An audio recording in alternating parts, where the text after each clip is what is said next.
ডর ভয় লাগবে কেন ভাই?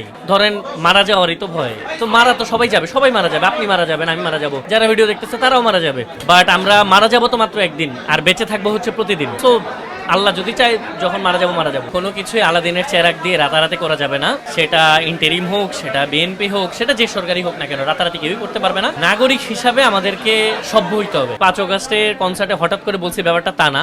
আমি কথা বলি অনেক আগে থেকেই, মানে যখন থেকে মুখ ফুটছে বলা যায় কাইন্ড অফ। আমি গান শুরু করছি 2016-তে। তো আমি 18 সাল থেকে যখন সড়ক আন্দোলন হয় আমি তখন থেকে, এবং আমার কোনো গান বা কোনো কথা কখনো ডিরেক্টলি কোনো পলিটিক্যালের টিমের এগেনস্টে যায় না, আনলেস তারা খুব বড় অন্যায় অত্যাচার করতেছে।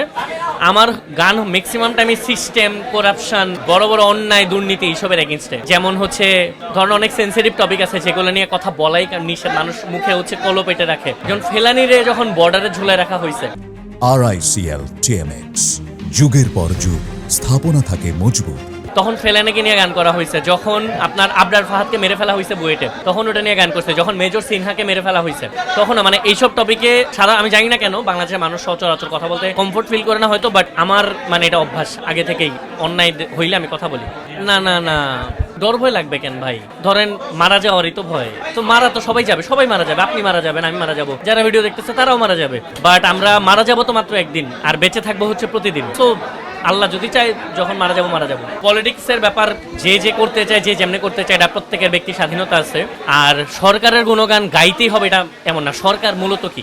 সরকার হচ্ছে এমন একটা প্রতিষ্ঠান বা এমন ধরনের একটা টিম যারা হচ্ছে আসে মানুষের, মানে আমাদের সবার দেখভাল করার জন্য, ভালো করার জন্য। সো তারা যদি ভালো কাজ করে অবশ্যই তারা অ্যাপ্রিসিয়েশন ডিজার্ভ করে। তারা যদি রং কাজ করে, এমন কিছু হয় যেটা জনগণের সাথে এগেন্সে যাচ্ছে, তখন তাদের এগেন্সে কথা বলতে হবে। বাট আমি চাই বাংলাদেশে সহনশীলতার একটা সিস্টেম বিল্ড হোক, যেখানে হচ্ছে মানুষজন মত দিতে পারবে, দ্বিমত দিতে পারবে, এই জিনিসটা যেন হয়। এবং সরকার যদি সহনশীল হয়, বিরোধী দল যদি সহনশীল হয়, সবাই যদি সহনশীলতা দেখায়, আমার মনে হয় তাহলে দেশটা একটু তাড়াতাড়ি আগে যাবে। আমরা পিছন দিকে যেতে চাই না, আমরা সামনে যেতে চাই। দেখেন, কোনো কিছুই আলাদিনের চেরাগ দিয়ে রাতারাতি করা যাবে না। সেটা ইন্টেরিম হোক, সেটা বিএনপি হোক, সেটা যে সরকারি হোক না কেন, রাতারাতি কেউই করতে পারবে না।